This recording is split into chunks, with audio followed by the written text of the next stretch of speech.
The Breakfast Club's own Charlamagne is giving Drake a cop-out in regards to his public perceived loss to Kendrick Lamar summer 2024.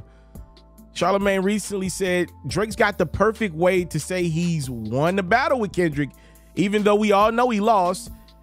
Drake could say he never engaged with Kendrick one-on-one except with the Heart Part 6. Other than that, push-ups was more than one person. The tailor-made freestyle was him telling Kendrick to come on, win it. Family Matters, he talks about a bunch of different rappers.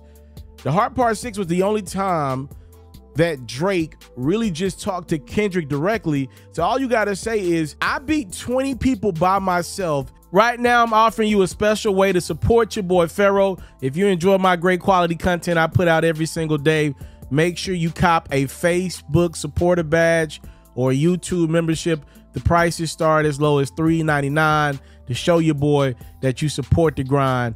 Tap in right now and join a special community of those that support your one and only yours truly, Ferro. Essentially, Charlamagne is saying Drake could always say and double down, the whole industry was out to get me. Kendrick was one of those people. I didn't have the time to focus on Kendrick. I couldn't give him the requisite time that he deserved in battle because I'm sitting here dealing with guys that I put a lot of money in their pockets, like a Rick Ross, like a Metro Boomin. Some would even argue a Future, The Weeknd, A$AP Rocky. All of these artists and producers that I work with were coming at me, and Kendrick was just one of many. I never gave Kendrick a straight up and down battle because in my world, I'm bigger than all these dudes, and it's all them versus me and how I look at it. I think that's a great way to look at it if you're Drake. I think Charlamagne's onto something.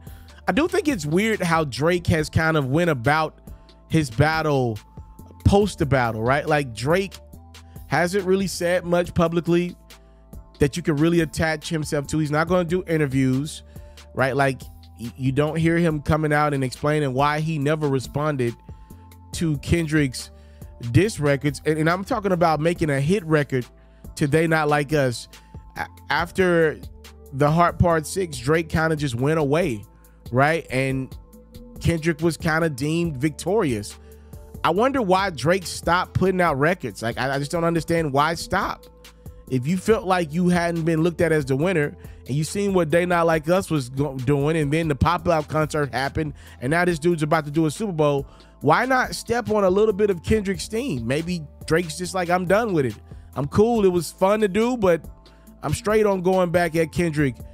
Again, maybe it speaks to Drake always feeling like it was never him versus Kendrick. It was 20v1. I want y'all thoughts on that one. Let me know what y'all think. Speaking of Charlamagne, by the way, side conversation. Is anybody turned off by some of Charlamagne's one-on-one interviews that he's done recently with talents like Glorilla, Big Sean, LL Cool J? I don't know what it is. I'm a big Charlamagne fan. I have not been feeling the one-on-one conversations. I think the reason why I'm not feeling Charlamagne going one-on-one is because I love Charlamagne in Breakfast Club format when he's able to think about the questions that he's asking versus being on the spot like that with just his cue cards, right? Like, why would I listen to a one-on-one Charlamagne interview versus listening to Charlamagne interview somebody a part of the Breakfast Club? I think DJ Envy does a good job at interviewing at this point in his career. I used to think Angela Yee sometimes would throw off the conversations, but she's gone now. I like Lauren a lot. I think she's doing a fantastic job. I like Jess a lot. She's doing a fantastic job when she's there. I no longer need a one-on-one Charlamagne interview. There was a time when I felt like Angela Yee was throwing those conversations off a little bit where I like just hearing Charlamagne lead the interviews, but the Breakfast Club is in a different iteration now. I want more than Charlamagne interviewing somebody. Why would I watch a Charlamagne interview by himself? And why would that talent do that versus go to the Breakfast Club is the question that it's just random that I just wanted to throw out there. And then one last side note, since we're talking Breakfast Club, I am a fan of the program. It's been one for about damn near 15 years now. Wow. With that being said, somebody's got to say this. Lauren is doing a great job as a fill-in for Jess Hilarious with the Breakfast Club.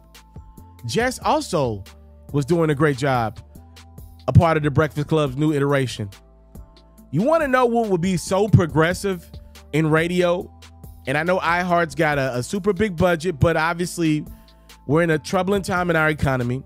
I may be asking for too much, but how progressive would it be as if when Jess is able to come back from her leave, how about the Breakfast Club go to an iteration of 4? That's how good of a job Lauren has done. 2 black women and 2 black men. I would love a tandem of 4 at the Breakfast Club. I think it would be phenomenal. It would be legendary. They got all the markets in the country any darn way. I would love to see that happen. I think Lauren's done that damn of a good job. Let Jess play more of the comedic relief commentary role. She didn't seem great at reading anyway. Lauren is doing a great job as a radio journalist. Mix in Charlamagne and Envy. I think you got a great gumbo that I would love to see. Let me know your thoughts on everything that we spoke about here. Time, love, and support is what your boy never take for granted. I'm out. All right, y'all. The NFL season is here. Head over to Underdog Fantasy. Use my promo code Ferro. You can already make your picks for the entire season. Here are some guys that I believe are going to have great years. If your picks are correct, you're going to win a lot of cheese. Use my promo code Ferro. Tell me when you did it. I might even give you a free copy of Madden 25 or NCAA College Football 25.